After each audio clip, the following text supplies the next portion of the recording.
Does it have to say that? Okay. Assalamu alaikum wa rahmatullahi wa barakatuh. Sister Melati. Alaikum salam wa rahmatullahi wa barakatuh. Thank you, Sister Hafsa. Thank you for agreeing to do this. Thank you for agreeing to do this. Thank you for agreeing to, allow us interview you for the conference. Oh, no, it's a pleasure to be here. Thank you for inviting me. Alhamdulillah. So I have a sheet full of questions here. Uh-oh. I'm going to be asking you, so I'm just going to get right into it. So, Bismillah. Now, the first question I have for you is, what drives you to write so well? You, mashallah, I've read your books and they are amazing. They're amazing. And I know that everyone watching will also like some pointers. What drives you to write so well? And do you have some kind of writing routine or regimen that you follow? Well, first of all, thank you so much. That means a lot to me to hear that. Like, I don't often, as a writer, and you would understand as well, sometimes you don't often get that feedback. So it's really nice to hear when somebody has enjoyed your books. And it's like, it's never old, it's always like, alhamdulillah, thank you. I actually don't have I can't say I have a really regular routine with my writing. I wish I did, in a way, because I know some people say you should write every day or every, get into the zone and write whenever you can and do it every day. Some people say that, but I've never been able to do that.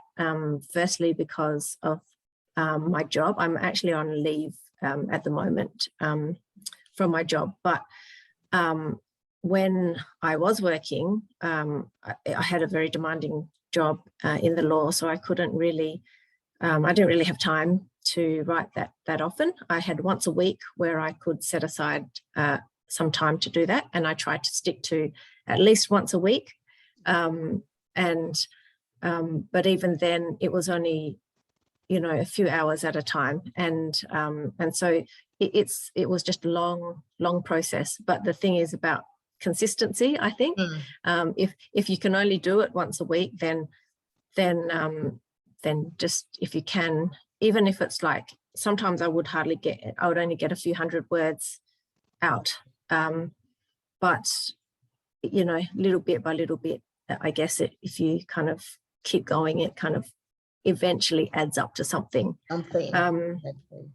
Yeah, I think that's it. And even now, sometimes I when I'm in between books, or when I'm trying to think about what to write next, I kind of go through the same thing. I actually have to ask other people this question, because sometimes I'm not able to, because of whatever reasons, that other health issues or other things that are happening at the moment.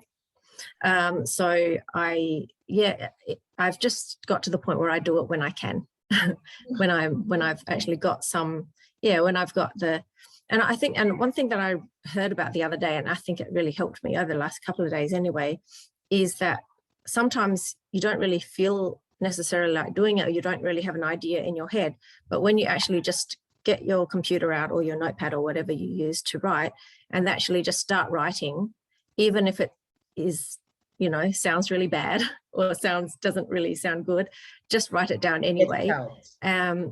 Get it out. And then even if it's really, horrible, because all first drafts need a lot of work to come together in the end. So and I think that's the hard thing, is sometimes is just to get it out, even when you kind of read it back and go, oh no, that sounds horrible, but just kind of close your eyes and kind of just keep going and come back to it later.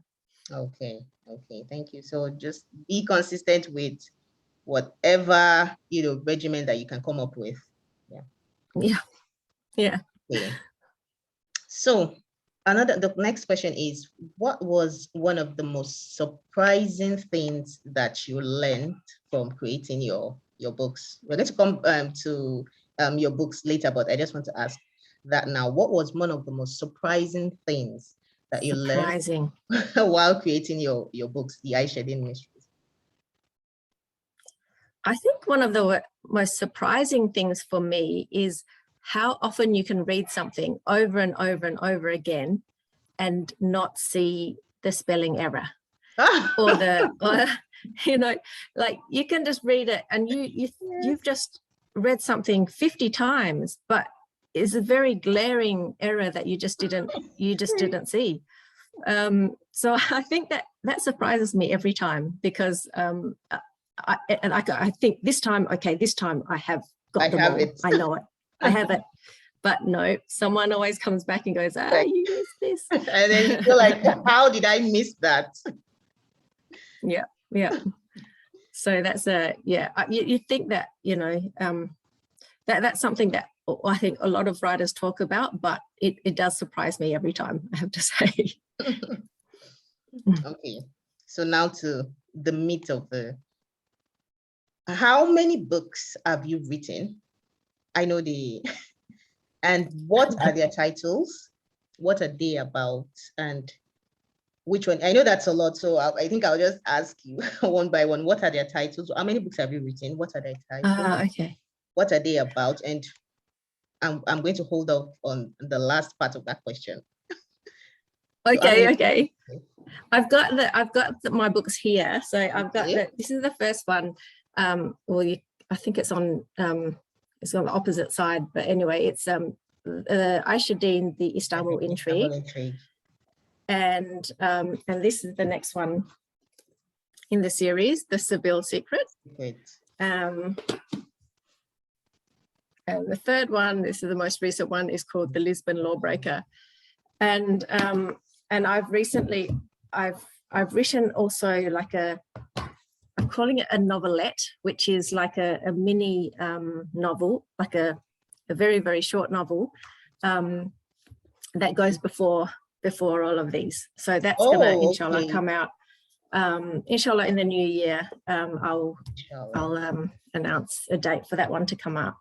But these are the three that are currently in the series, and basically Ayesha Dean is a teenage Australian Muslim of Indonesian Australian heritage, and she just loves traveling to all these different places, as you do.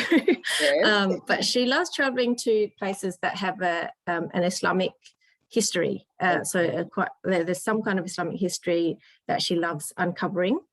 And then, of course, everywhere she goes, there is a mystery to be solved.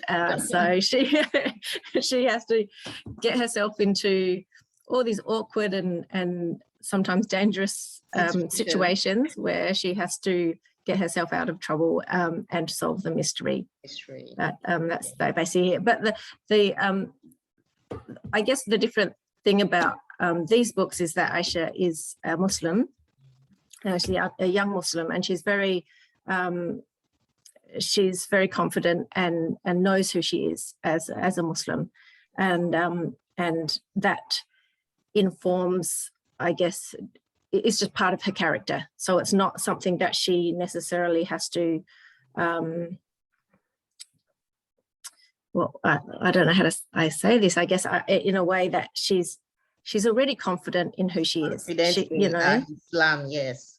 In her Islam. So Islam is part of her, and of course that will, because it is part of her, it affects how she conducts herself in all of these situations. So, and I think it's hard to. I mean, now more and more we're finding more books that have Muslim characters who are positive Muslim characters for our young children or young people to read, but there's still not that many. So it's something that I wanted to contribute to it, and that's why I started writing these books. Alhamdulillah, you did a marvelous job. I love Ayesha and her friends, Jess and I can't remember. And Sarah. And Sarah, yes. Sarah, yeah. And Uncle Dave, yes. I love the stories. Barakallahu Fik, you did well. So thank you. The last part that I said I was going to hold off is I know we're not supposed to have favorites, just like parents shouldn't have favorites. But which of these books is your favorite? Or like, which one are you most proud of?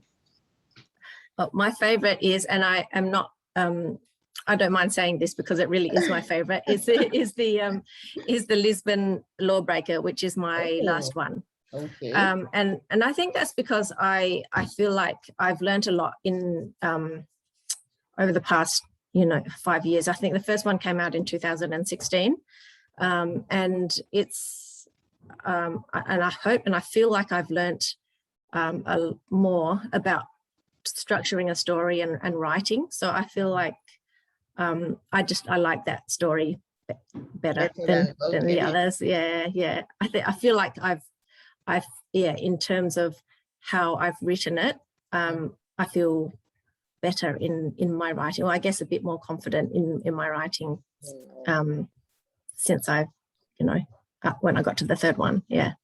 Okay, if you say so. The first two were great in my opinion, so I'm going to wait. When I read Lisbon Lawbreaker, I'll know if it will also be my own favorite, but I believe okay. the first two were so, thank you. Nah. So the next question, I think I'm going to ask this one now. What do you think makes a good story, or like you're writing a series, what do you think makes a good series, and how do you craft one? How do you craft one to make it, good? How do you craft it to make it good? This is interesting because I feel like I'm still learning a lot myself in terms of putting a series together. The Ayesha Dean series is, I guess, more simple in a way, because first of all, it is aimed at a younger audience. So it's aimed at like a preteen, middle grade audience. So what happens in each of them, in each of the stories, doesn't necessarily have to impact on the next story. So all of them are standalone stories in themselves. So my series is a bit different, I guess, from some of the other series when they're all really intertwined. While these are intertwined, like there is reference to the other stories in the later stories, you can pick up any one of them standalone on their own. Yeah, so you don't need to have like you can pick up the Lisbon Lawbreaker and read that if you like without having read the first two, and it will still make sense, even though there is some reference to the other books, just for for the people who have read all of them. But that's the difference with these books. They're all standalone, so it doesn't really matter that I didn't really have to build anything for the next story in the first story, which I know that some series do. So it really depends on the series whether or not they're, whether it's a standalone series or whether or not they're really intertwined with each other. I don't have experience in doing the other kind, so I'd still need a lot. I'd still need to learn how to do that myself. But what I like as a reader in series is I actually do like when, even if it is a series and it carries on, and I know everyone has differences of opinion on this, but I actually really like when that story does come to an end at the end of the book, where there's some kind of closure, there's some kind of resolution in the end, because I think that is really frustrating as a reader when you get to the end and there's a cliffhanger. You're so excited and there's a cliffhanger, and then you go, what? I have to wait another year. Like it's good to have a cliffhanger, but whatever happened in that story, you'd hope that there are some ends that are tied up before you have to wait like another year until you get the find next out story. What happens next. Yeah. Yes. Okay. So the next question is, how do you gather information for your books? How do you come up with ideas? How do you gather info? How do you do the research for your books when you want to write? All of my books, I've First of all, because I love traveling myself, and I love the places. So I think with my books, I do tend to look at a location first, because I kind of think, oh, okay, the first one was Istanbul. I love Istanbul as a city, but all of the cities that I've set the books in, I've actually enjoyed going there and visiting them and seeing all the places myself. So for me, that's a big starting point. I really like that starting point of the excitement of going to a new city and finding out all about the city and the places and the people and the culture and the food. That's exciting for me. So I start there, but then I guess I do. That's when the research comes in. I actually, when I first start writing, I don't really know necessarily exactly where it's going to go. I know that some people and a lot of the more experienced writers actually really plot their stories out before they start. And I do try to do that, in that I've got a very loose, really, really, really loose type of plot. But then what actually fills it in is I have to actually start writing to be able to know how that kind of all fills in. And then when I get to, I'm not really sure how it happens, but I might have an idea. And then if I have that idea, then like, for example, with Lisbon, there was quite a bit about organized crime and how that the world of organized crime. And so I just, then once I have the idea, I go in and look into it a lot more and do as much research as I need to get my head around what would, even though things are unrealistic, it's a fiction novel, things don't happen exactly how it is in real life. You kind of still need to know, there has to be some element of, particularly it's not a fantasy book, so there has to be some element of realism there. Yeah, otherwise it's kind of like, what? So yeah.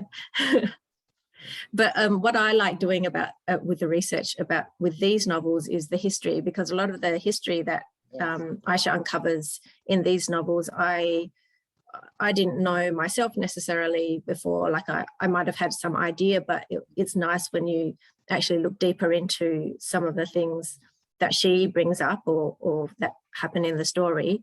And I hope that these stories give the opportunity for people who read them to actually go and do their own further research after that, because there's some incredible Islamic history in places that all around the world that we might not have known of before, or exactly. And it's nice to uncover that again. It's true, because I jotted down a lot of things from the Istanbul and Spain, from the Seville Secret, and from like, so this is so this is why this, and I intend to do a lot more research, learn more about everything that you touched on in those two books. And this brings me to my next question. Your books are so steeped in the culture and the culture of where they're set. The first one is set in Turkey, in Istanbul, and the second one is set in Spain. So you've actually answered part of this question, because you already told me. Do you travel there? You've told us that now, that you love traveling, and have you been to this setting? Do you travel there, and how exactly do you? I don't know how to put it. I think you understand my question. Your books are steeped in the culture. How did you, manage to, put all those experiences onto the page for us to, read and feel like we're actually experiencing those things alongside Ayesha? Yeah, it's warms my heart to hear you say that. I think that some of those experiences are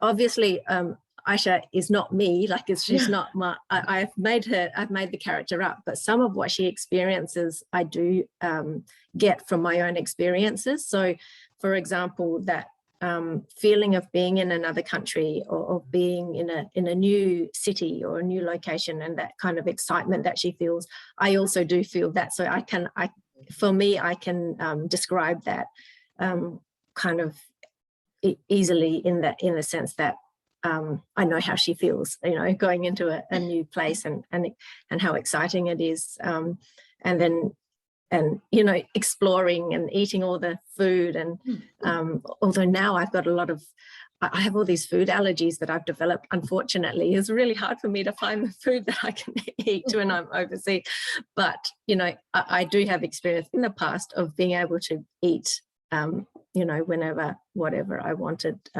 And of course, in a lot of these places, like particularly Istanbul, where everything is halal, not everything, yes. but most things are halal.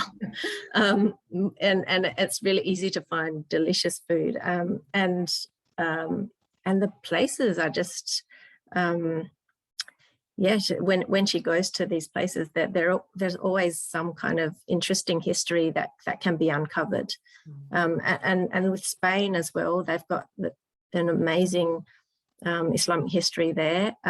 One thing that I was surprised about, though, was Lisbon, because before I went there, I wasn't really that familiar with the Islamic history in Lisbon, but they were there for nearly 500 years. The Muslims were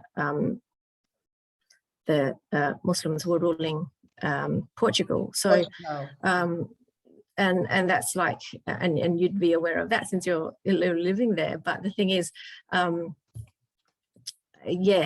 think that's what I wanted to do with the books, is that try to find that hidden, that might have been hidden Islamic history, and just to bring it out for some readers, for the young readers who might not have been aware that these are kind of, might be Western type or Westernized places in some of those locations, but they also had an Islamic history.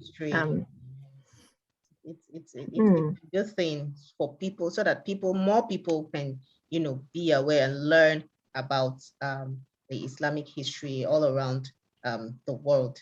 Because obviously, if we search, we'll find something about Islam. Yes, yeah, probably everywhere. Probably, yes. There's probably some there, but yeah.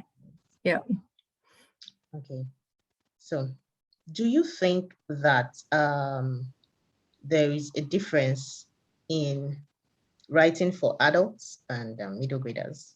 Do you think there's a difference? Oh yes, yeah.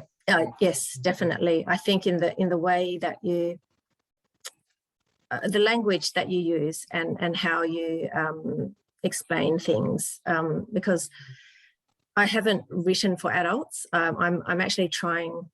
Well, I've started kind of writing something. Well, I'm trying to start writing for adults.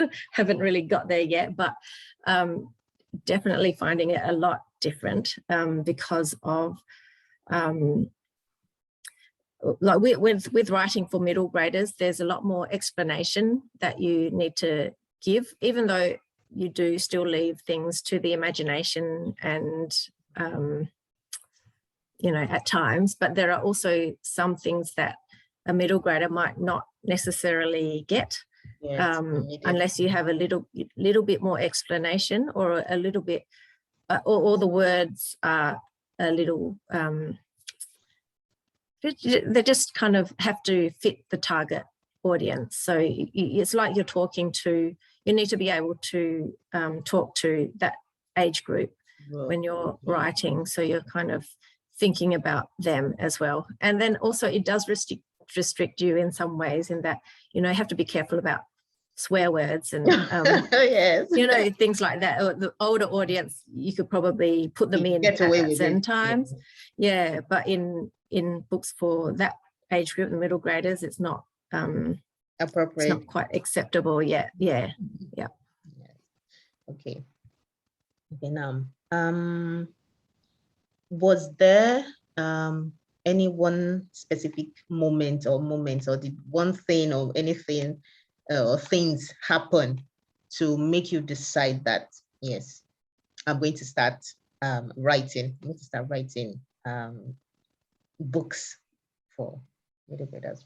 What was the deciding factor for you to become a writer? I think because I've always loved reading, like since I was that age, or I mean, maybe probably before then, but the first books that in my memory that I actually really enjoyed, that I would kind of sit and try to find a quiet corner and actually just read, was when I was about that age, in the middle grader age type, 9, 10 years old. And those are the books that I actually I can still remember now some of those books that I read and the impact that they had on me. So I feel like that was a really important age group. And when I actually looked at the market around when I first released the Istanbul Intrigue, which was in 2016, there really wasn't that much out there for middle graders with a Muslim focus, a Muslim character. And I was also, just a few years before that, my son was in that age group. And I was trying to find books for him to read. There was, educational books, but he doesn't want to read educational books. He actually didn't want to read many books at all at that age. But I wanted to get something that I thought he might find interesting or that might be entertaining, that he can actually just enjoy reading the book, that he can be entertained by, yet at the same time further his reading skills and actually see a character where the main character or the hero or the heroine is a Muslim, and that he can be inspired by that person. Because usually, you know how it has been in the past in the West, really, it's the Muslims are always the bad guys, or there's no Muslim characters that are actually someone that children can actually look up to and want to be, or they always kind of it's almost sometimes, unfortunately, something that they need to hide or be ashamed of. It's painted So I guess a few things happened. So my son was around that age when I was trying to find some books for him to read. Couldn't find. I found a few, but not much. And then the ones that I found were also, there were some that were a bit, what's the word?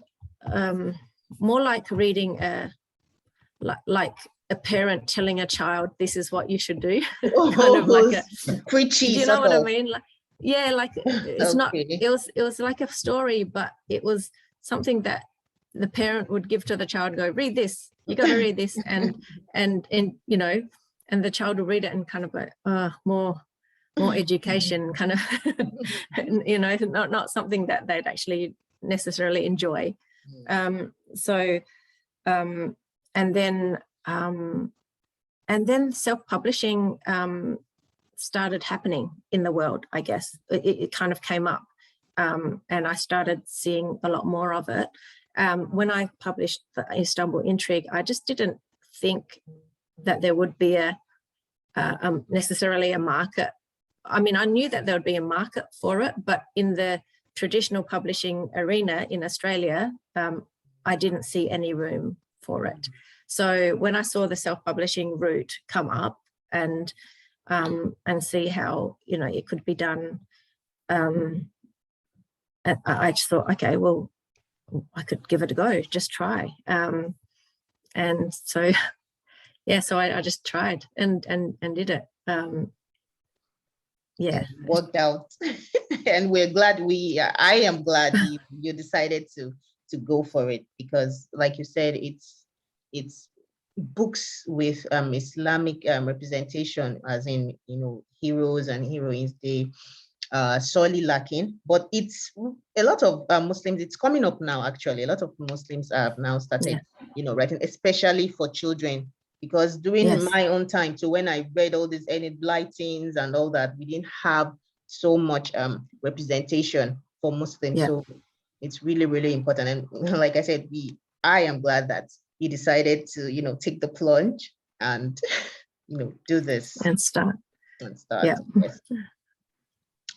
Okay. So I think I have 2 more questions, or is it 1? Let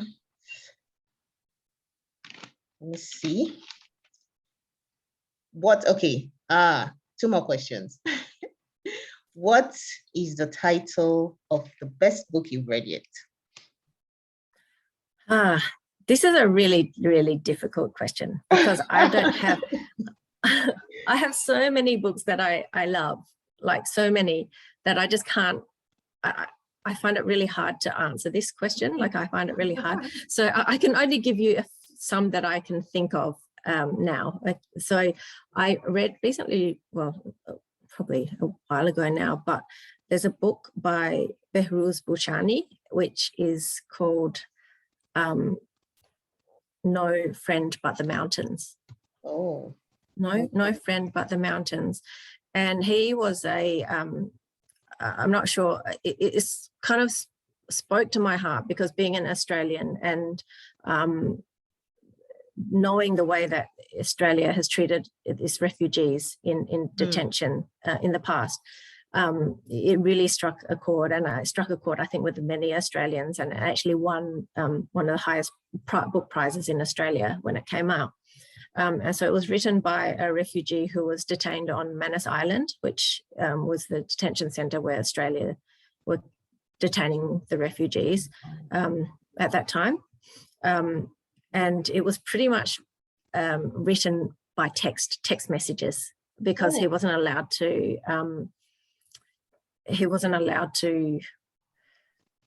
communicate, or the phone was like a hidden phone.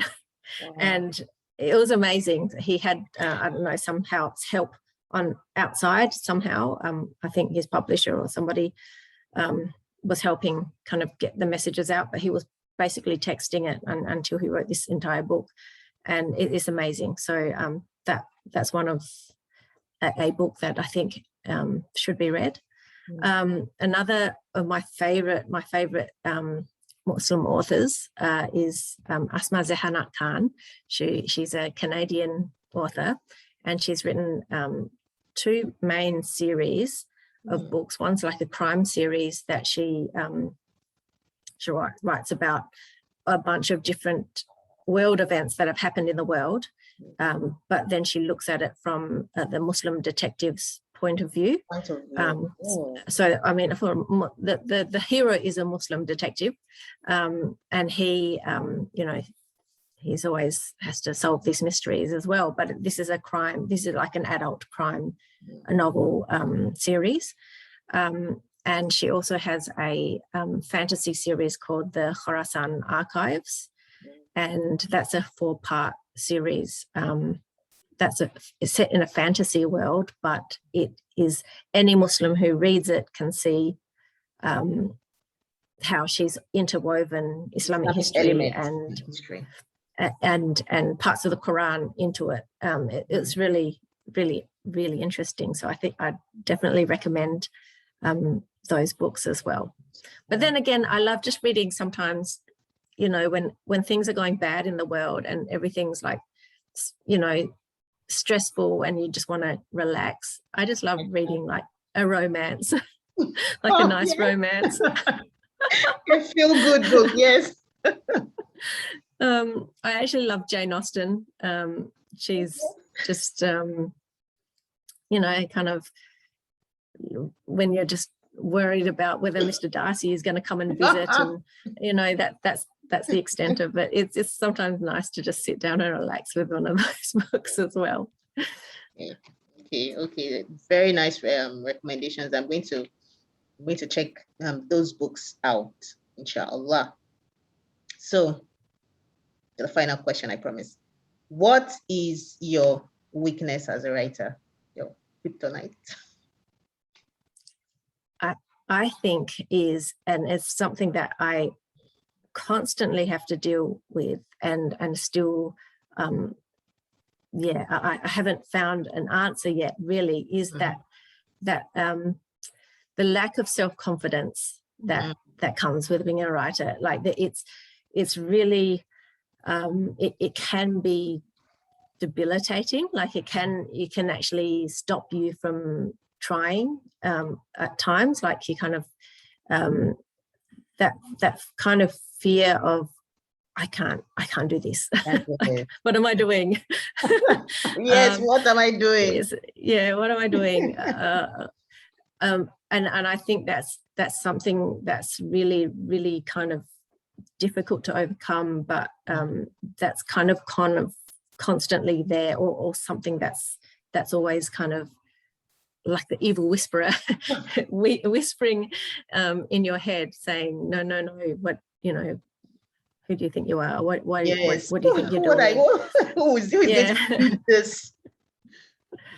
So that, I think that's really hard, and that's a challenge that I have to kind of try to overcome somehow. Yes. I totally relate with that, because the inner mean girl is always inner mean girl. Yes, always whispering. Yes, it's true. And I think this is true for all writers. I think, even no matter how successful they are, even most of these successful writers, come out sometimes and say they still have this voice inside their head that's telling them that what you're writing is trash. Who do you think is going to read this and all that? So I think it's something that writers just need to, we just need to, push it to the back and just continue going. Tell them to get lost. Yes, but get lost. It's one of those things that easier said than done sometimes. Yes, exactly. It's easier said than done. But you did do it. That's why you have all these books out. Yes. So the important thing is that we should not let it win, because if we let that voice win, we won't get anything out. So you've won. Exactly. You've won many rounds. That's why you have out. So that's right. It's like a in a fighting match, you always have to, like, it's another round. You just have to get up and do it again. Have another fight. Yes. And come out victorious. Now, so Melati, it's been a joy speaking with you. I've learned so much from a short interview. I wish we could continue, but we have to stop now. I'll just ask you to just give advice to anybody who'd like to start writing for middle graders, just as a last word. A last word. Okay. I think it's just start. If it's something that you want to do, just put one word in front of the other, and just keep going. And even if it feels like rubbish, which it for me it always does when it's the first draft, just keep going until you have a manuscript. And once you've got the manuscript, then you can start editing and working on it, and that's when it can start to come together. But if it's something that you want to do or that you want to try, I think everyone should just give it a go. If that's what you want, just try. No. So just try, and just keep writing. Jazakallah khairan for those wonderful words. It's been a pleasure speaking with you. Thank you. Thank you so much for having me. It's been wonderful to be here and to meet you. Thank you. Thanks for having me. Assalamu alaikum. Wa alaikum salam.